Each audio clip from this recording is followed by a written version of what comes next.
Today I'll be showcasing my Lionel Little Joe Electric.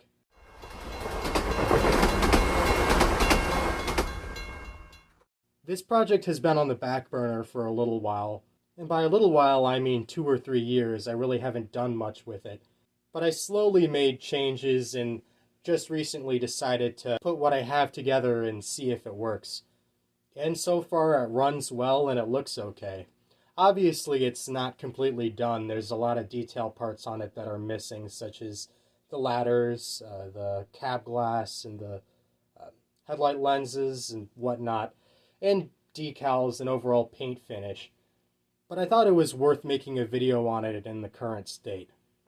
Of course, this is a model of an EF-4, nicknamed Little Joe electric locomotive. These are GE locomotives. They were built, I think, right after World War II, so somewhere between 45 and 47. There was an order of 20 by the Soviet Union because they were electrifying their railroads and they needed a bunch of big electric locomotives. So they went to America's GE and had them build 20. But of course, in the span of designing and building these locomotives, America and the USSR fell out. And all strategic trade between the two nations was cut off, including these locomotives. So all 20 of them looked like they would go to scrap. Until 3 different railroads came in and bought some. Spain's national railroad at the time, which was FENSPA, bought a few. The Milwaukee Road in the United States bought quite a few, and the South Shoreline in the United States bought the rest of the locomotives. Overall, they proved themselves to be very reliable locomotives, and at 5,000 horsepower, they're very strong as well. Despite their size, they were very maneuverable on the South Shoreline's tight interurban trackage, and they proved themselves on long freight and passenger trains up and down the mountains on the Milwaukee Road's Pacific extension, a job that only a big electric locomotive could do. They gave a few decades of reliable service to their respective railroads, but eventually all of them were retired due to end of electric service. Spain's national railroads were broken up and privatized, and, well, the infrastructure upkeep wasn't as good, so electrification went away, and so did electric locomotive operation. As far as I know, those locomotives are mostly scrapped. Maybe there's a couple in museums down there. As for the Milwaukee Road, they ended electric operations sometime in the 70s and retired and scrapped a large amount of these locomotives shortly thereafter. The South Shoreline stopped running electric freight in the 80s and replaced it with more standardized diesel freight operations. A few of these locomotives remain preserved. Most notably, one is in operation at the Illinois Railway Museum.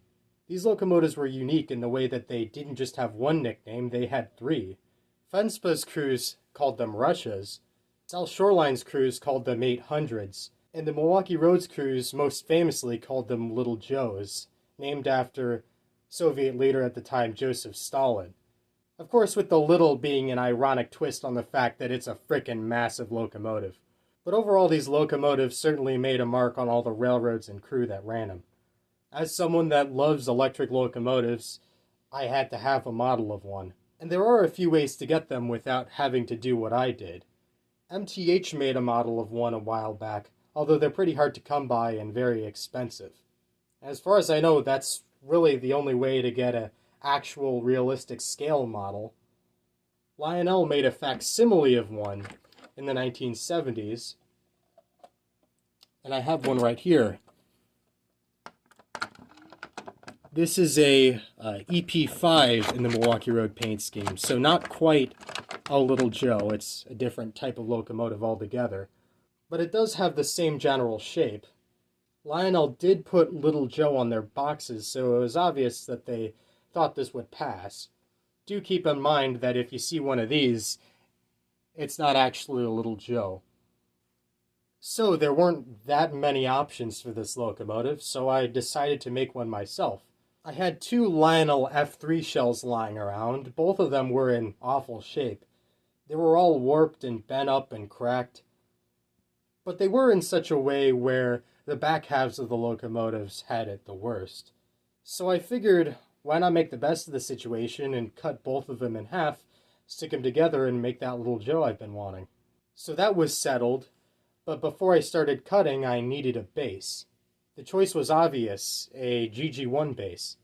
Of course, it's not entirely prototypical. The GG1 has 6 axle trucks in the middle, while the Little Joe's had 8 axle trucks. But it's got the general shape right and configuration right. The numbers don't really matter a whole lot. And the pilots are a little bit longer on the real Little Joe's. But I think this is a good enough facsimile of the real thing. I did a couple of quick computer renders and I was happy with the result. So I measured halfway down both the shells and cut them.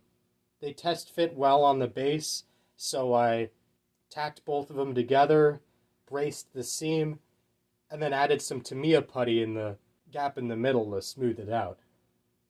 After I let that dry, I sanded the gap and looked around for any other imperfections that I could smooth out. And overall, I think it got a pretty smooth finish, considering the fact that I wasn't super well versed in model making at the time. There's a good chance I'll take another whack at this someday and make a Little Joe with better craftsmanship. Once I had done that, I made mounts on the bottom of the locomotive with styrene plastic and braced them, and then made little threaded holes where the screws would go through to attach the shell to the base. Now obviously that's not very stable. If you pick this locomotive up by the shell, it'd more likely than not break those mounts, but it's more so just to keep everything aligned than to hold up the base. I had to make a hole in the top for the E-unit, which is a pretty unsightly addition, but I might hide that with some kind of mechanical box on the top, or some kind of facsimile of some roof furniture to hide the gap that I had to make. Of course, you can see the reversing lever sticking out the top, so you can adjust the position of this locomotive even with a custom shell. The locomotive also shares the GG1's pantographs, which are mounted via small brass bushings that are from some Lionel component. I think it was part of a floodlight tower or something. But the only requirement you need for that part is just something that the spring on the bottom can clamp onto. There's a couple alignment things that I want to do regarding the pantographs, and a few more things I'd need to do to get this locomotive to pick up live current from overhead, but so far I'm fine with it being the way it is. I painted it orange and waited a bit because I wasn't quite sure whether I wanted a South Shoreline or a Milwaukee Road paint scheme. I eventually settled on the Milwaukee Road, as that's the railroad that I have the most equipment from, and their most famous paint scheme. I haven't added all the decals yet, but that'll be coming sometime soon, hopefully. There's a couple things with the paint finish that I want to add and tweak, but so far I think it's adequate. Overall, I'm pretty happy with this project, and I'm glad that I decided to do it. Maybe eventually I'd like to get this locomotive its own base via finding a junked up GG1 and sliding the shell on that base so that my GG1 can have its own base back. And I need to source pantographs for this as well. But so far, the two locomotives can share these components and there's no fuss about it. So now let's see this locomotive in action.